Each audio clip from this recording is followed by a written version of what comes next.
कभी आप किसी के साथ डेट पे गए हो?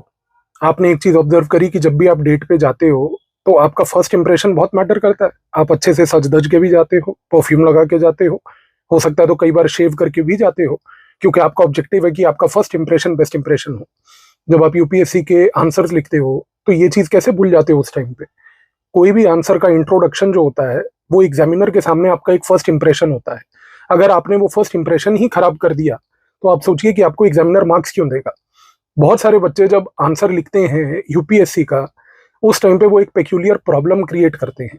इंट्रोडक्शन में अक्सर वो डेटा लिखेंगे, अननेसेसरी डेफिनेशंस लिखेंगे, कुछ फालतू की कोटेशंस याद कर देंगे और उनको लिखने लग जाएंगे। ये सब चीजें करने से आपका आंसर इफेक्टिव नहीं बनेगा। इंट्रोडक्शन के लिए मैं आपको 3 इंपॉर्टेंट रूल्स बताने जा रहा हूं। इनको अप्लाई कीजिएगा और आपके इंट्रोडक्शन में जो आप इंप्रेशन एग्जामिनर के सामने क्रिएट करेंगे, it can be the best introduction ever. सबसे पहला पॉइंट ये है कि याद रखिए कि introduction should never be more than 2 lines. ये एक स्टैंडर्ड ऑपरेटिंग प्रोसीजर है, आप इसको हमेशा एक थंब रूल के तहत याद रखिए। दूसरी सबसे बड़ी बात कि कभी भी जब हम इंट्रोडक्शन की बात करते हैं, आपका सेकंड इंपॉर्टेंट पॉइंट इंट्रोडक्शन में ये होना चाहिए कि आपको एग्जामिनर को एक पूरे आंसर का ग्लिम्स देना है।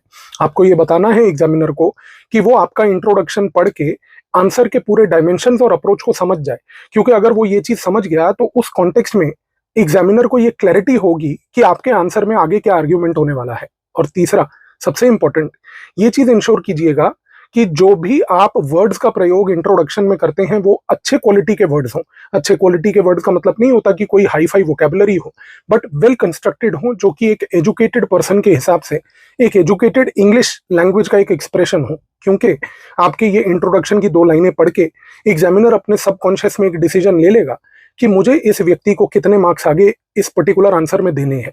तो जैसे आप अपने डेट में अपना फर्स्ट इंप्रेशन अच्छा करते हैं, इंश्योर कीजिए कि आपके आंसर्स में भी आपका फर्स्ट इंप्रेशन सबसे बेस्ट हो।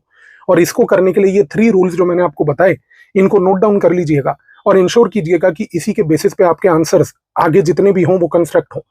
अगर आपको और प्रैक्टिस करनी है तो मेरे आंसर राइटिंग के कोर्स में मेरे साथ जुड़िएगा, क्योंकि उस आंसर राइटिंग के कोर्स में इन्हीं रूल्स के बेसिस पे रेगुलर प्रैक्टिस, रेगुलर फीडबैक के तहत आपके इंट्रोडक्शंस बेस्ट क्वालिटी के एग्जाम में आए, ये मेरी प्रायोरिटी है। कोर्स ज्वाइनिंग का लिंक डिस्क्रिप्शन में है।